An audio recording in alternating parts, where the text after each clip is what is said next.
Your show will go live in 5 seconds. 4, 3, 2, 1. Broadcasting live. It's America's longest running talk show on computers. It's Computer America, bringing you the biggest names in technology with guest interviews, new products, and your emails. Listen live at computeramerica.com on any device around the world. Email the show at live@computeramerica.com or find us on social media. Be sure to check out our website for contests, giveaways, show notes, live video stream, podcasts, and more. You're listening to Computer America.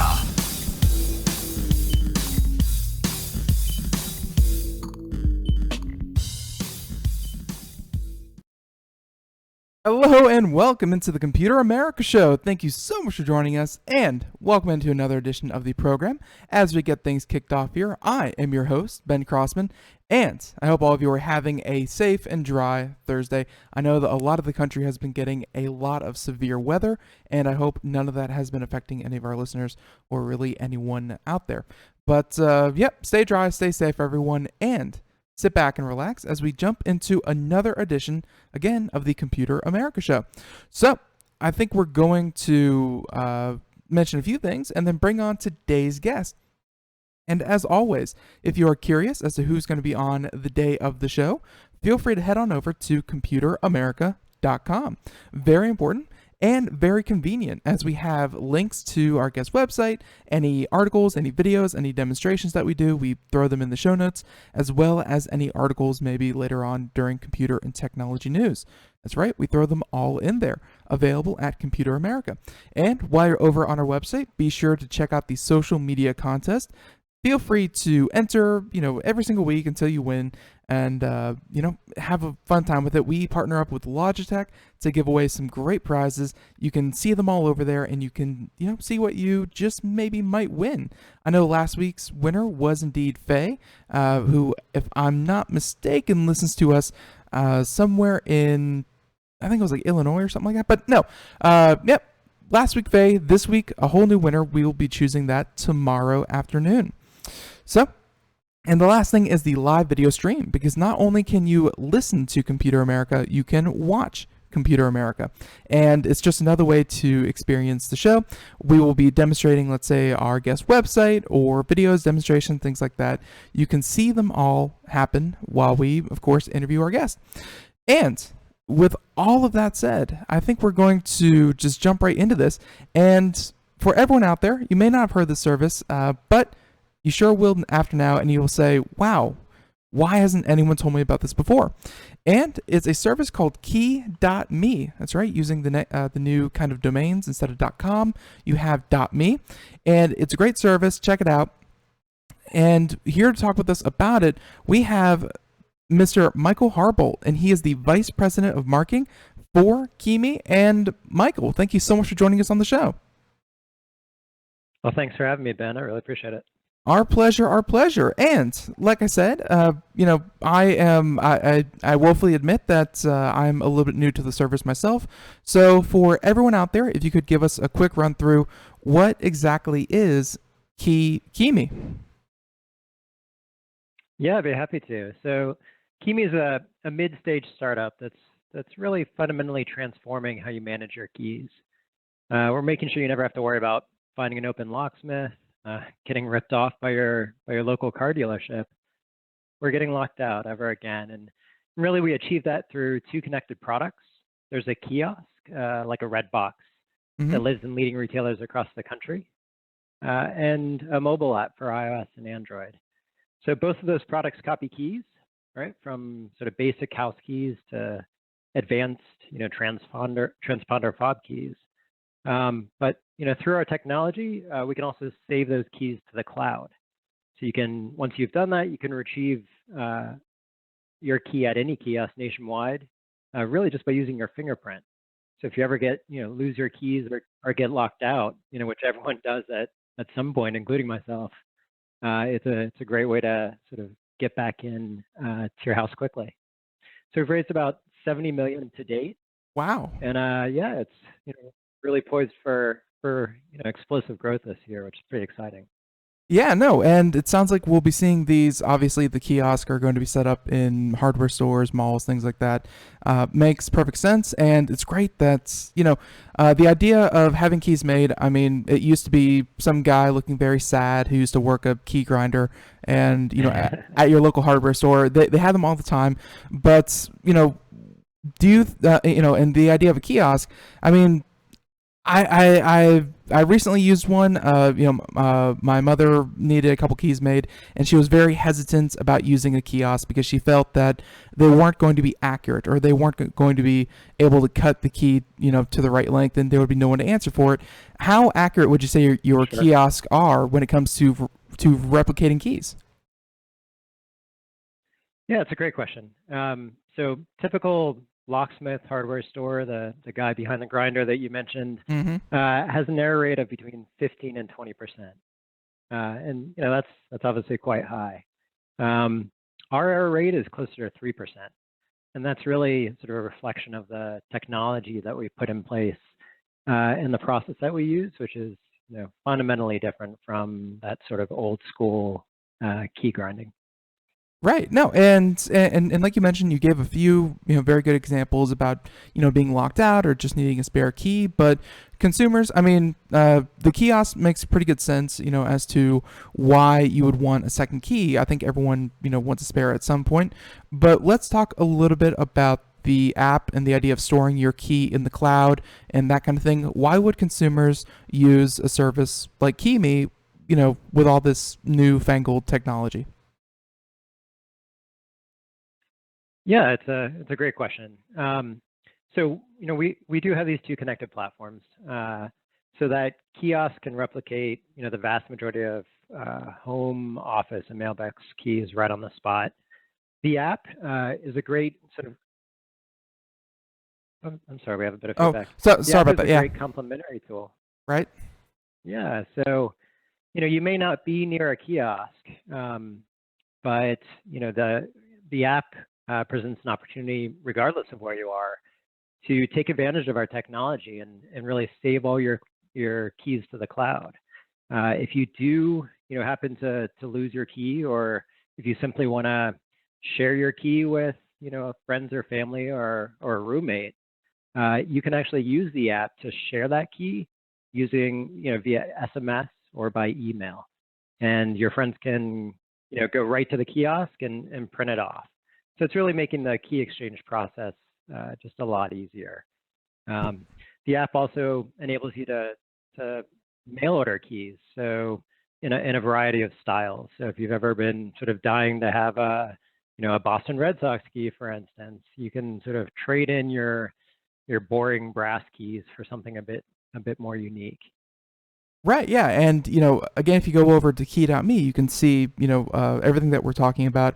You see the different designs and things like that, and personally, I've really enjoyed making my keys look different, just because hey, it's easier. In low light, you don't have to wonder which brass key it is. You just look for the specific key. Makes perfect sense. So no, great, and again, we're gonna get into the idea of cloud storage and sharing with friends and family, because there are a number of actually, why don't we get into it now?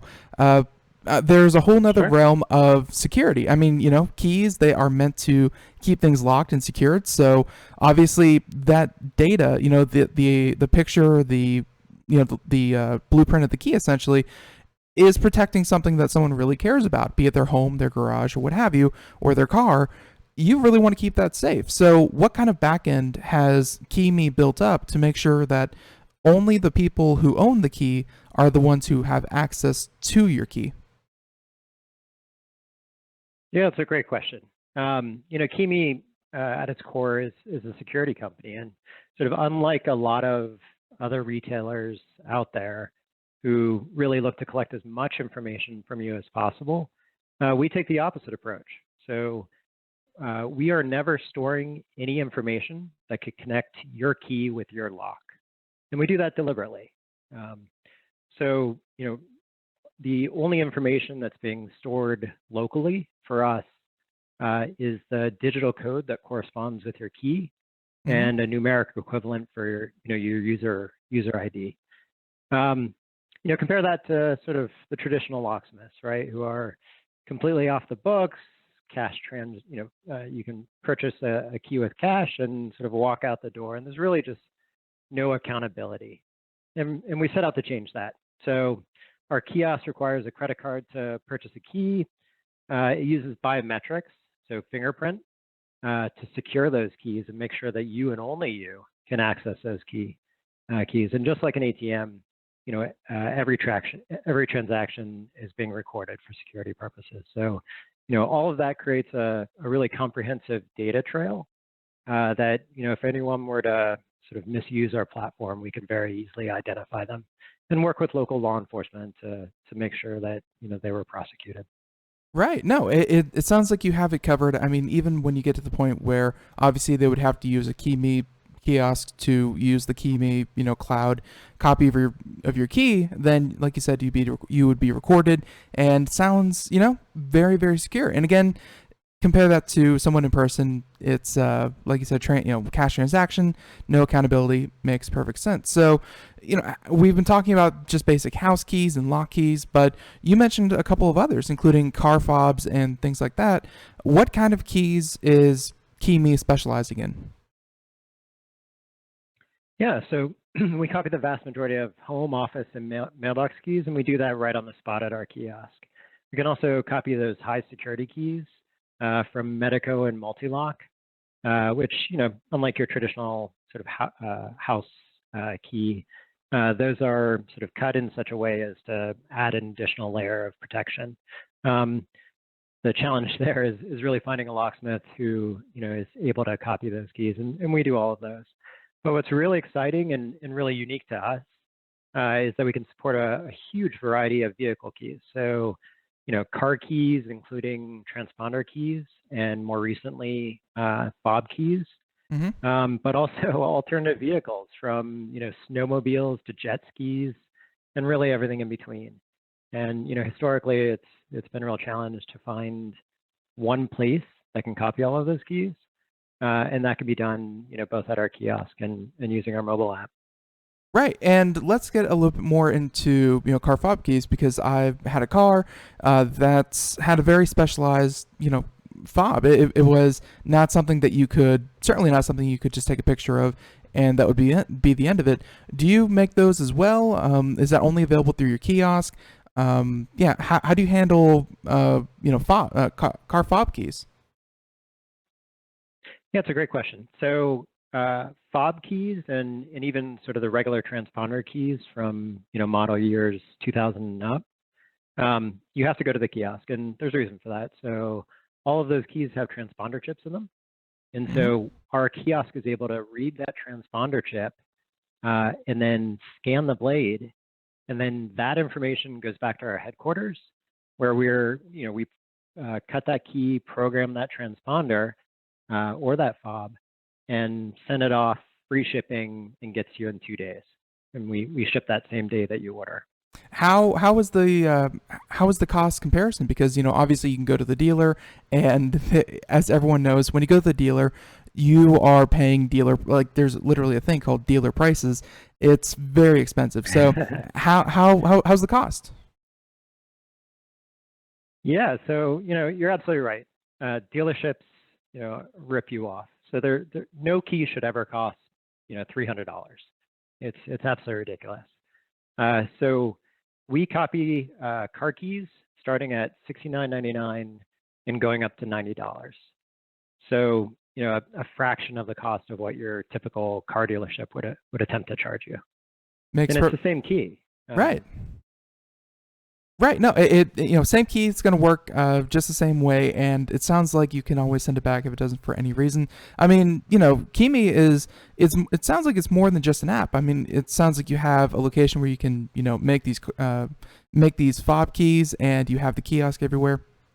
This is a pretty robust, business that you've built up here.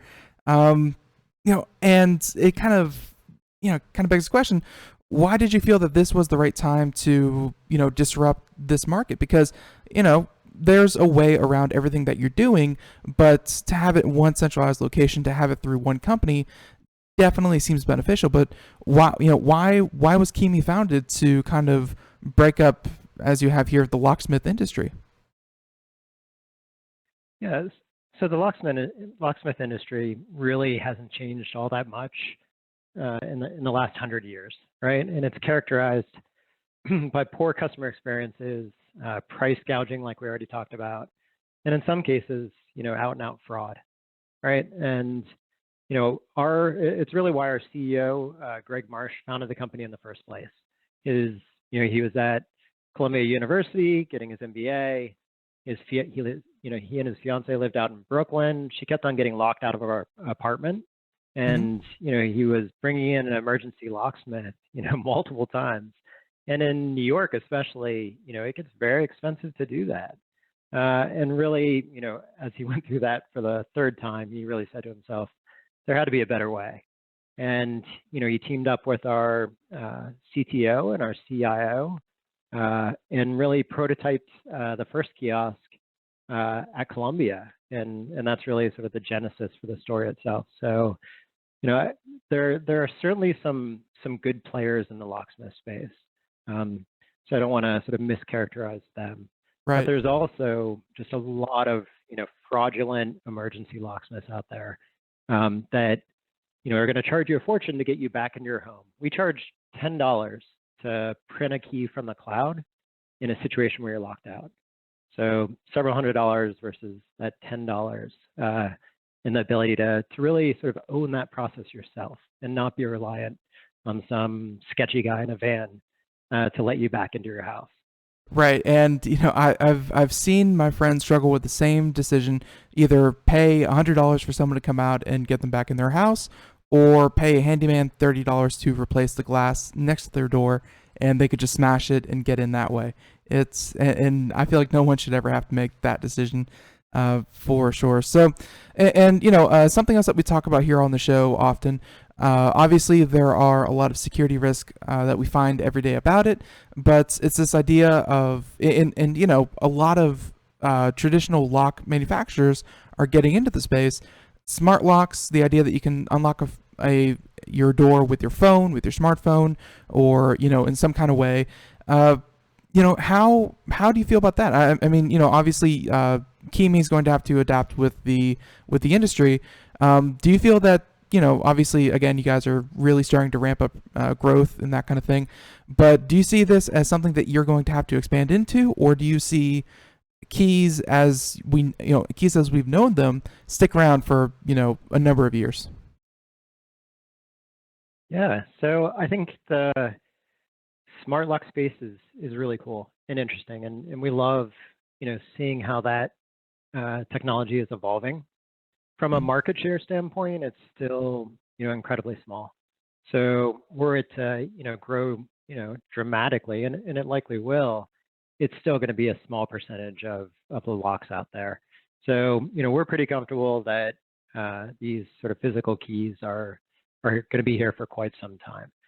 That said, what we are starting to see is, especially in sort of the places like New York City and Chicago, is more of the high-end residential buildings starting to use fob keys in the same way that office buildings have been for years, and hotels. That's a really interesting space, and it's something that we're certainly looking at, Right. I think there's a lot of opportunity there. Right. No, very well said. And so for everyone out there, we've talked about, we've been beating around the bush. Why don't you, Michael, kind of take us through step one of either downloading the app, visiting a kiosk? How would a person go about using KeyMe? Yeah, let's start with the kiosk. We've spent a lot of time and effort, and I manage the UX team here, really trying to make this process as simple as possible. And we have a great partnership and a great team on the engineering side who come to us from NASA and Raytheon and MIT, and together we've created this process and this mechanism that ensures it's quick and it's easy. So really, you just walk up to a kiosk in your local grocer or pharmacy or home goods store like a Bed Bath and Beyond. Stick your key right into the slot. Mm-hmm. And then what happens at that point is our kiosk starts the scanning process. And it typically, takes about sort of less than 10 seconds, about 6 to 8 seconds, for us to, our AI to be able to sort of ascertain what type of key you have. And during that process, and once the sort of AI has figured out what type of key it is, we're digitally decoding that key, and then the customer at that point can choose what type of style they want for their key, whether it's a sports key or a design key or simply a brass key. And then once they make that choice, our AI is telling the robotics within the machine how to cut that particular key to the specifications set by originally set by the factory.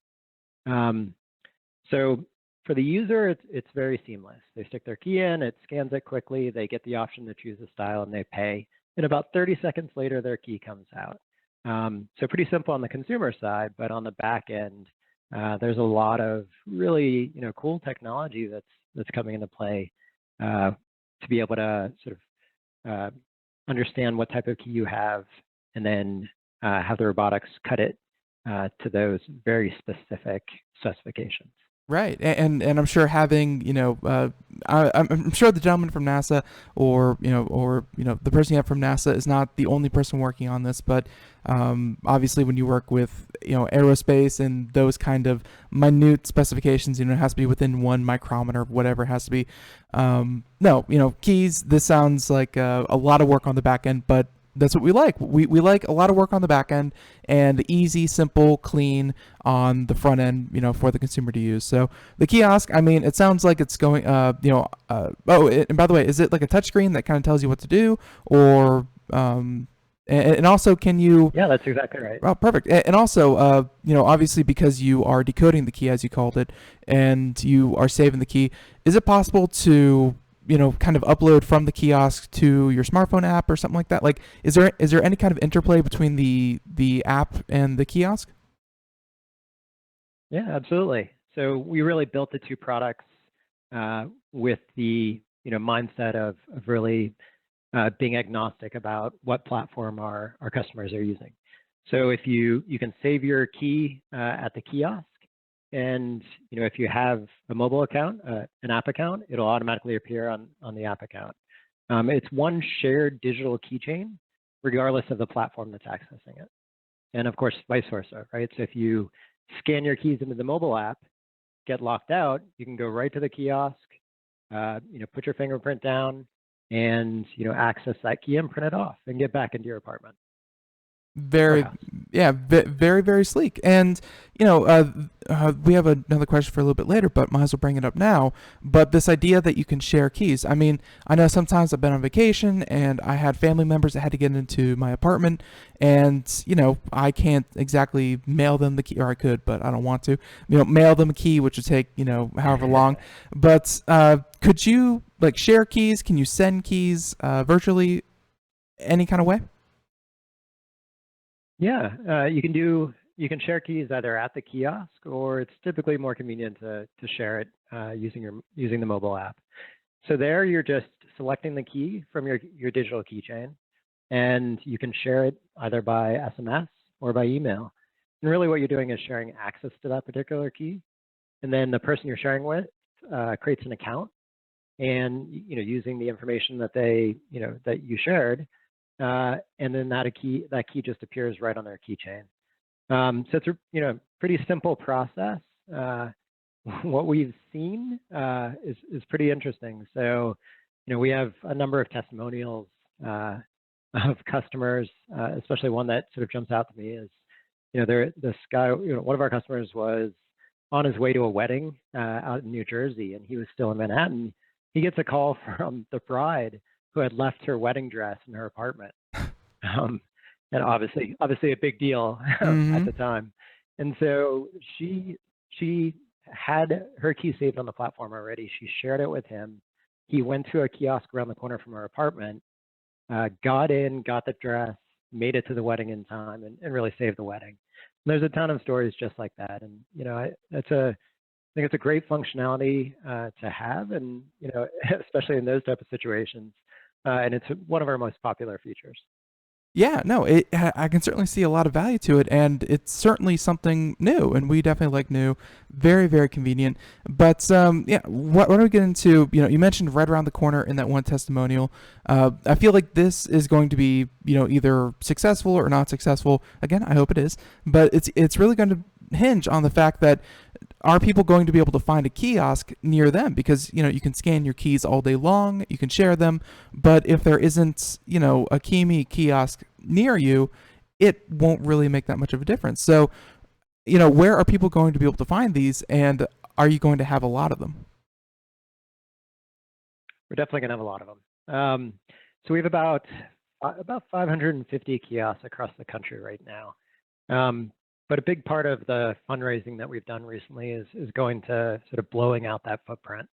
So by the end of the year, we're going to have more than 2,000 kiosks across the country. So we're already in I think it's about 25 states at this point, with sort of heavy concentration in the sort of top 20 DMAs. But so we're definitely continuing to grow, and this year is going to be really sort of representative of that type of growth. Right. No, and cannot wait to see that, because obviously this sounds like a really cool blending of your smartphone, which everyone has, and, keys, which I think a lot of people, or really everyone, is still using to some extent. So, and yeah, if you could, kind of talk about any kind of costs associated with it. You mentioned that, for the more specialized key fobs, you order online, or, $70, $90, that kind of thing. But what are the costs associated with the app and the kiosk? Yeah, so regular brass keys start about $2.99. Those styles that I mentioned earlier, from sports keys to Star Wars keys, can go a bit higher. Traditional car keys, so those sort of older model, pure metal keys, are about $20. Sort of the more advanced transponder keys are about $70. Start at $70, and sort of the very sort of modern fob keys cost about $90. Right. So it does not sound like you're charging a premium for convenience. It's, those sound about right for, what a key should cost. So very, very cool. And yeah, I mean, it sounds like a great product. You've mentioned a number of times about this growth that you're expecting in 2017. Obviously expanding the footprint, but I'm assuming this is also going to be about, just kind of getting the word out about KeyMe as a service, right? Absolutely. Yeah. So, we have some great partners. So we're in, Bed Bath & Beyond, Rite Aid, 7-Eleven, who's actually also an investor of ours. We're in Kmart's and Sears and Safeway, a huge list of retailers. And, they've been fantastic partners in terms of, raising awareness of KeyMe. We're also, we're sort of for the first time in our maturation, we're actually able to really invest, more heavily in brand advertising. So if you haven't heard of us yet, you definitely will. And certainly within the sort of core markets that, that I mentioned previously. Right, no, and definitely looking forward to that. So, Michael, we have about a minute left. Just real quick, Apple, Android, what devices is it on? And if they want to know more, where can they go to? Yeah, so our app is available on both iOS and Android, and you can simply type KeyMe into the search function of either to find those. You can also get more information at our website. So it's www.key.me. Perfect. And yeah, so once again, everyone, Michael Harbolt, he is the Vice President of Marketing for KeyMe. We have a link over in the show notes at computeramerica.com. It'll stay up there for the next 10 days or so. And Michael, unless we miss anything, this sounds like a great product. Well, thanks, Ben. I really appreciate you having me on. Our pleasure, our pleasure. And please come back on when you announce something new, or have something else to announce. We love to have you back on. Well, I really appreciate that. I definitely will. All right, thanks. All right, thank you so much. And everyone, once again, Michael Harbolt, Vice President of Marketing, KeyMe, key.me. Check it out. Michael, thank you so much. And have a great day. Thanks, Ben. You too. All right, and everyone, there he goes. So check that out, computeramerica.com in the show notes. Check it out. You will not be remiss. So everyone, stay tuned as we have computer and technology news and another half hour of the Computer America Show coming right at you right after this. We are all Brother Wolf. 10 years ago, a group of locals banded together to create positive change. We took animals into our homes, held adoption events at local retailers, and talked to the community about our mission to help build a no-kill Asheville. A decade later, we have achieved so many victories for animals in need. There's been so much progress, yet there's still so much to do. As part of our year-long celebration, we encourage you to become a member of our special Compassionate Circle program. With a monthly donation of $10 or more, you will have behind-the-scenes access to the work we are doing at Brother Wolf. Our goal is to reach 1,000 members because we receive no government funding. Working together, we can help build and sustain no-kill communities. Learn more at compassionatecircle.bwar.org. We are a 501c3 tax-deductible organization.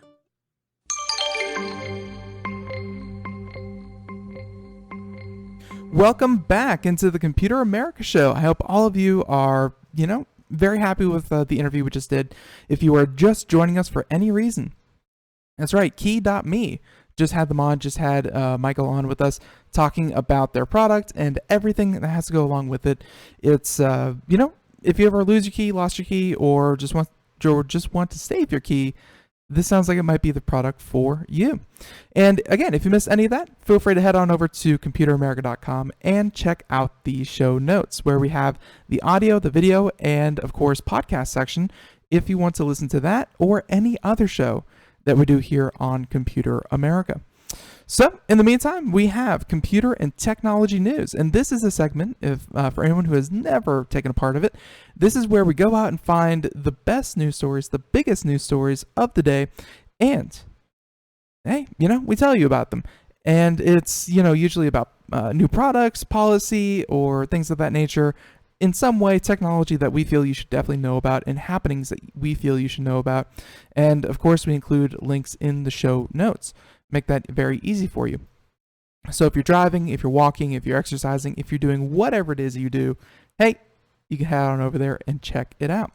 So I think for our first, well, actually before that, computer and technology news is brought to you by Computer America. Here we go.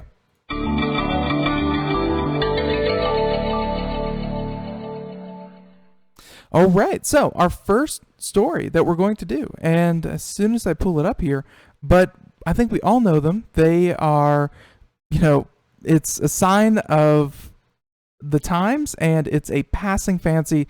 I think this is probably for the better, but it is the changing of something that I think a lot of people grew up with, and a lot of people have at least heard of. If that makes any difference to you. But the Ringling brothers, that's right. They have a circus, and for those of you who do not know them, well, they're the greatest show on earth, or so they claimed. And the greatest show on earth is going to have their last hurrah. And with the last hurrah, they are going to stream it live on Facebook Live. That's right. So the very final one, it will be recorded for all to see on Facebook, and you can watch it right there. So this article coming from Engadget, and we have Nathan Ingram to thank for this. But as the title says, the last Ringling Brothers circus will be streamed on Facebook Live. So if you've never seen the greatest show on earth, well, this is your chance. And the Ringling Brothers and Barnum and Bailey Circus will close at the end of this month after more than 100 years in operation. That's a long time to be in operation, but again, probably for the better. But the curious who haven't taken in the so-called greatest show on earth will get one more chance regardless of whether or not they buy a ticket. Where the Ringling Brothers announced today that the final performance will be broadcast over Facebook Live, a decidedly modern move for such a traditional show. Although, definitely do like it. It means you get to archive it and save it for, future generations. So the show will be streamed from the Ringling Brothers homepage as well. And they even have a little intro about it here. And so the performance takes place May 21st at 7 p.m. Eastern Standard Time, if you want to set your calendars to it, and will be broadcast from the Nassau Veterans Memorial Coliseum, just outside of New York City. And the use of Facebook Live over something like YouTube just speaks to how dominant Facebook's streaming service has become in the last year. Although dominant, okay. So the final show of a pretty legendary circus certainly will help Facebook frame its service in a more positive light. Definitely. Because again, the whole reason that this is kind of happening was the loss of the circus animals and just the fact that people really don't see the value in something like a circus anymore. I mean, you can't run away and join one, so why would you sit down and watch one? I guess. So, the Ringling Brothers announced its touring circus would come to an end this past January due to declining ticket sales and rising production costs. So, of course, this isn't the first time they've streamed a live event. The final show involving live elephants was also streamed, saying that this May's performance won't feature any elephants, but there's no doubt it's still the end of an era, and it really is. When they say it was the greatest show on earth, I'm sure before the internet, and this was even out really close to the start of movies, and this was probably the best entertainment anyone was going to get 100 years ago. This was, this was it. And yeah, they're closing their doors, and it's definitely a turning of a page. Check it out. Again, May 21st, 7 p.m. if you want to take in a free last show of the Ringling Brothers. Okay, now, why don't we skip on over to this next story? And I'm a huge advocate of Twitch. Twitch.tv, they are, to be fair, they are now an Amazon service. They give a platform for everyday people, mostly gamers, but they do have sections for just everyday Joes. They have sections for creative types. If you play a musical instrument or if you are into arts and crafts. Bob Ross was a huge hit on Twitch's live streaming service. It's a place for people to come together and really watch someone. But, and there's also this the side effect that if you want to start your own channel, if you want to start your own kind of show, be the star of your own show, they give you that ability too. They let anyone host their own channel. And then as you grow in popularity, they'll give you more and more tools to, of course, grow yourself as a brand. And it's a lot of fun, but at the same time, with such a low barrier to entry, anyone can do it. It means that a lot of people are going about it either the wrong way, they don't know what they're doing, or they are hurting themselves in the process of, trying to stand out. So here we have it. This is from Engadget as well, Mr. Timothy Sapala, and Twitch. Twitch has a workshop that will teach streamers how to be better hosts. And yeah, it's definitely something worth looking into. And they're saying, and the company says that it's addressing broadcaster burnout. Because it's a real thing, If you try to, some of these streamers, they stream, at a minimum 8, 10, 12 hours a day for, weeks on end. It's, it can get a little harrowing. So this again coming from Engadget, saying that streaming on Twitch might look easy, but as the author says, it really isn't. Between the various technical hoops you have to jump through and the pressure of people watching your every move, they're saying that you also need to be entertaining. So in that spirit, the next way Twitch is investing in its community is with workshops that will aim to help folks get better at hosting and interviewing. It's a little like what YouTube has done before with its creator spaces. Makes perfect sense. So that's right. This July, Amazon $1 billion baby, and yes, as I said, this is an Amazon product, saying that they have is inviting established and aspiring broadcasters to San Francisco for training and to help level up the hosting prowess and hireability for folks on the platform. and that the last bit is key, saying that Twitch knows that burnout is a problem for streamers who feel the need to broadcast nonstop to grow their following. So, by helping its broadcasters hone skills need to get hired for lucrative hosting gigs, Twitch is addressing burnout head on while also providing the resources needed to build a career out of streaming. And other details, like exactly when this takes place, how many folks can attend, and if they have to pay their own way to get to San Francisco, aren't available at the moment. But the information will be sent out via Twitch Studios' Twitter account. So that's right, Twitch. It's a great service. Again, I definitely love watching it. It's a great way to be entertained and to entertain others. But at the same time, it's kind of the Wild West out there. No one teaches you the right way to do things. The best you can do is watch others, imitate success, and try to do what others are doing. And hey, hope that you're successful. So by Twitch taking this head on and saying, here's what you need to do, here are some easy guidelines that you can, kind of follow and not have to guess as to the best way to do this, makes a lot of sense. So, yep, Twitch trying to put it together just like YouTube did a little while ago. All right, so that's a very easy to digest story. Why don't we move over to something a little bit more technical? Just a little bit. And this is one of our headlining stories. This happened yesterday, but hey, no time like the present, right? And this is coming from The Verge, saying that Google Docs, I use them, many people use them. It's such a convenient way, especially if you're already in Google's, ecosystem. There's no reason not to use Google Docs. Well, they're saying that the users were hit with sophisticated phishing attacks. And again, this is coming from The Verge, Addie Robertson. And if someone invites you to edit a file on Google Docs today, don't open it, saying that it may be spam from a phishing scheme that's been spreading quickly this afternoon or yesterday. And I'm sure, people are still trying to use it today. So here we have it. They're saying that the attack sends a targeted email. And for whoever is invited, it may be someone that they may know, takes them to a real Google sign-in screen, then asks them to continue to Google Docs.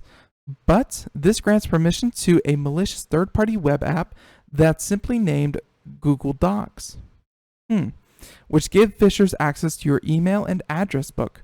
And of course, once you do that, the cycle begins anew, and they send these kinds of invitations to everyone in your address book, everyone that you've recently emailed, and you can see how viral this can get, how quickly this can spread. So the key difference between this and a very simple email phishing scheme is that this doesn't just take you to a bogus Google page and collect your password, something you could, probably detect by checking the page's URL, and by that they mean, instead of google.com, it said like, google.ca or google.ru, things like that, or Google with one O, Goggle, and it would be, pretty obvious if you check that. But instead, this works with Google's system, but takes advantage of the fact that you can create a non-Google web application with a misleading name. And here's what the permission screen, if you're watching the video portion, they have what this would look like to, an average person. And yeah, right there, it says Google Docs would like to read, send, delete, and manage your email and manage your contacts. And yeah, Google Docs, I think a lot of people would be very, very easily fooled into thinking that the bogus Google Docs was a legitimate Google Docs and just hit allow right away. And so if you check the title for developer information, then you would see something like this. Again, they have another image here, and it shows that the email is obviously a bogus Gmail account. Obviously, Google and Google Docs would never send out an invite using a bogus email account. So, with that being said, and they have a couple of reactions to this kind of thing, and safe to say, if you receive an email saying, hey, can you work with me? Can you check out this Google Docs document? Don't click it, at least for the next little while, because I'm sure Google is actively working to fix this kind of thing. But at the same time, it's going to really make your life, it's really going to make a headache for, whatever it is you try to do. All right. So they're saying that, they're saying that journalists from several outlets have not exactly pinpointed how widespread the attack was, but they have received the spam emails, and that's they have a couple updates here from yesterday saying that Google has disabled the application, although we're still not sure how far it spread or if the attack might continue through other applications. And yeah, heck, even the best kind of story. They said that this particular issue has been resolved, but that does not mean similar things cannot happen in the future. But, so, yeah, that can happen. Be careful out there. Don't go clicking on random links in your email, even if they look as legitimate as possible. All right. So, okay, why don't we take it from that one? And that one was a little depressing because, hey, people want access to your email. That is just, oh, so sad. Why don't we do this? Why don't we talk about, I don't like any of these. Okay. And why don't we talk about this one? Cord cutting. I am a huge advocate, as I think a lot of people are. We are a huge advocate of cutting the cord, really saying, hey, cable is unsustainable and is the way of the past. The way of the future is streaming, a la carte, whatever entertainment you want, whenever you want it. Demand, and hey, no one is sitting down at 7 p.m. to watch your programming, although some might. No, we want it when we're able to sit down at 3 o'clock in the afternoon, or when we're able to sit down at midnight, or what have you. We want it on our time, not make time for you on your schedule. So, and a little bit of validation for that kind of point of view, where we have here, this coming from Jeff Baumgartner, and yeah, multi-channel news. The cord-cutting future has arrived. I think it's a little premature, but no, the numbers are looking quite impressive for cord cutters. And here we have it, saying that the loss of 762,000 pay TV subscribers in quarter one is a worst result ever for any quarter one ever. That's right. So, with most results now in, the US pay TV industry lost about 762,000 video subscribers in the first quarter of 2017. And that is a worst result ever for the period. And they're saying that for the better part of 15 years, pundits have predicted that cord cutting was the future. Well, the future has arrived, and that coming from Craig Moffat, and he declared that earlier today. Now, again, I don't think that's, completely true, but because whenever these articles come out, they always say that, hey, doom and gloom, the industry's doomed. The cable industry is freaking massive. Like, it's really, really big. And yeah, I'm sure this hurts. It sucks for the cable companies to lose this many customers, but at the same time, it's not everyone. It's not everything. So check it out. This, and they say that he noted that the video losses from quarter one were more than 5 times as large as last year. So a growth of 5 times as much, or 500%, but it's good to put it into perspective. So they're saying that it leaves paid TV subscribers universe shrinking as at its worst ever annual rate, which is about negative 2.4%. Again, they can lose 800,000 people, and they can lose 800,000 people and still only lose 2% of their audience. They're massive. They're not going away anytime soon, but it is a trend. So they're saying that, of course, and they're saying that, and it was the worst ever accelerate in the history of decline. So Moffett issued the report prior to quarter one results from Altus, Wide Open West, Cable One, and CenturyLink, and a group that represents about 6% of the pay TV universe. So yeah, that's how they got their numbers, and yeah, pretty good. So they're saying that in short, while our numbers are not necessarily perfect, the margin of error just isn't wide enough to explain why the accelerating deterioration of video subscribers growth.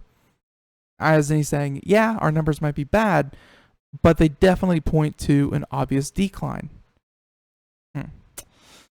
So, and they said that the picture worsens when one considers that the Census Bureau data shows that there were 157,000 new households formed in quarter one, and that the sub-loss are coming despite a tailwind of about 500,000 households compared to last year.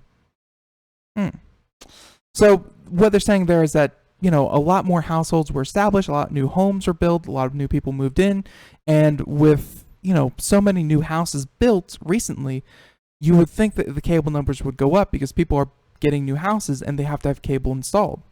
Not so much. Sounds like they're just getting internet or even nothing at all and not subscribing to cable in the first place. So, and yeah, and just like he said that about 80% of these new households would sign up for pay TV, but we're just not seeing that. And he said that whatever the cause, it may seem naive to suggest that we have seen the worst of the trend. Instead, this is almost certainly the beginning. And that is something, again, Moffett wrote. So, again, it's good to put this into perspective. 2% decline, it's certainly a big number, something they certainly have to worry about, but that is not the end of an industry. This is not the end of an era, just something that you definitely have to keep note of. All right. Okay. And now, with that being said, we have time for one or two more stories, and we have a number of them here. Okay, how about this one? New York City. They do a lot of things. People know them. People know of them. And yeah, so why are privacy researchers suing the New York City Police Department? And, let's face it, New York City, one of the biggest cities in the world, millions of people living in a very close proximity. Picking one person out of a crowd is not an easy thing to do, except for the New York City Police Department, because it seems like they're getting better and better at it. So we're going to try to speed through this article as quick as we can, but this is again from The Intercept, Ava Hoffman, and researchers at Georgetown University Law School filed a Freedom of Information lawsuit against the New York City Police Department today for the agency's refusal to disclose documents about its long-standing use of face recognition technology. And they say that the system, again, the system that we're just talking about, which has operated in the department's real-time crime center since at least 2011, has allowed officers to identify a suspect by searching against databases of stored facial photos. And, this is a pretty good time to mention that if you think that there's no giant database with everyone's face in it, we've already heard from like 13 different states. We did an article a couple of months ago about this. And, personally, I zoned in on Florida because I've been a longtime Florida resident.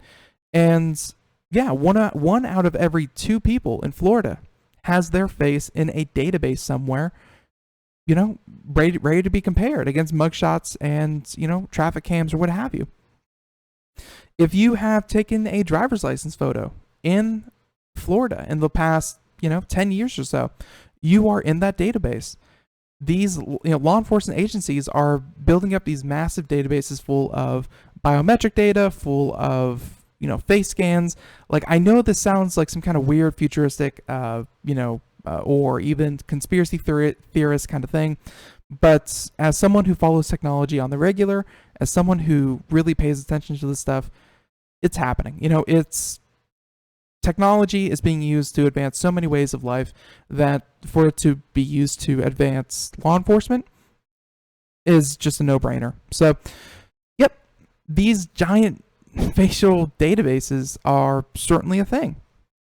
And in New York City, again, it looks like they're trying to deny the Freedom of Information Act and trying to keep it covered up. So, records pertaining to the New York City's police department's program were requested in January of last year, and they said that a year-long study on law enforcement use of facial recognition technology.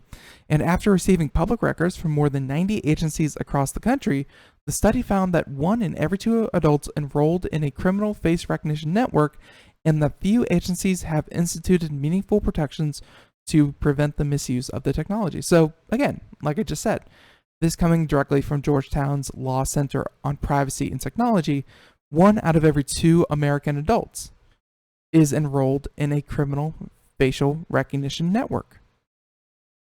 It's just how it is. If you're listening to this with a buddy, 1 of you 2 is in that database, statistically. Right. So, despite the fact that numerous agencies disclose similar information about policies, procedures, training, audits, contracts, and agreements relating to their use of the technology, New York Police Department refused to do so. And now they have a lawsuit on their hands, they say that no federal law currently regulate law enforcement's use of the facial recognition system, and because New York City's own policies and manuals and documents are the only controls on its own system, their disclosure is in the public interest. So, what they're arguing here is that if they have this database, and we know that they have it, they're definitely using it, then the policies, procedures, practices, that kind of thing, documents, policies, what have you, all of it should be released to the public because they are the only ones who have access to that. It's not on a more federal level. It's not public record. It's only available to those using it. Very secretive. And they're obviously against that.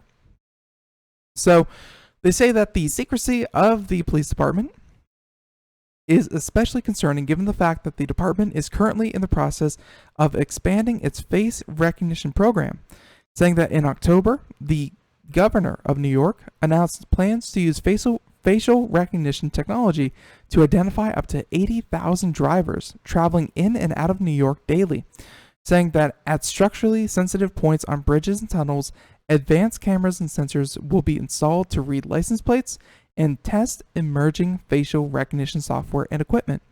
So not only are they monitoring every citizen, but they're monitoring people who drive and visit and, commute to New York.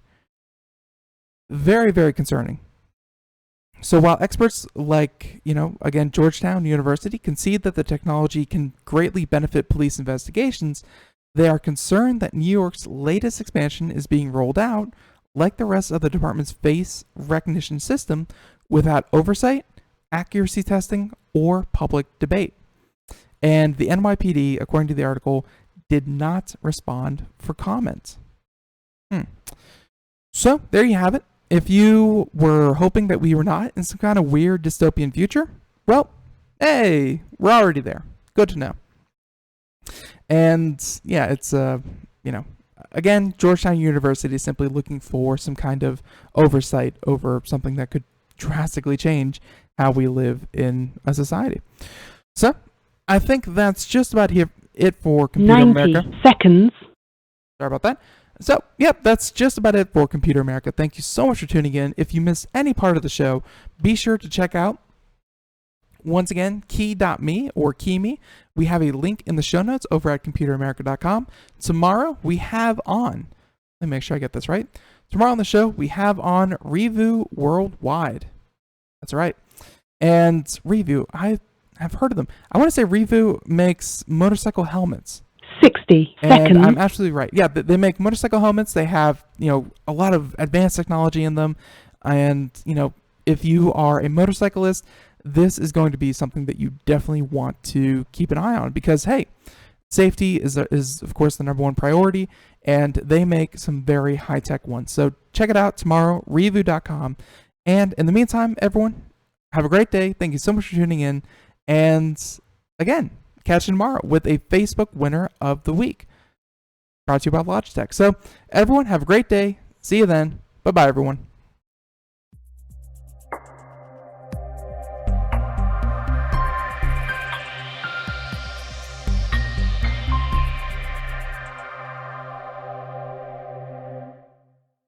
Ten seconds.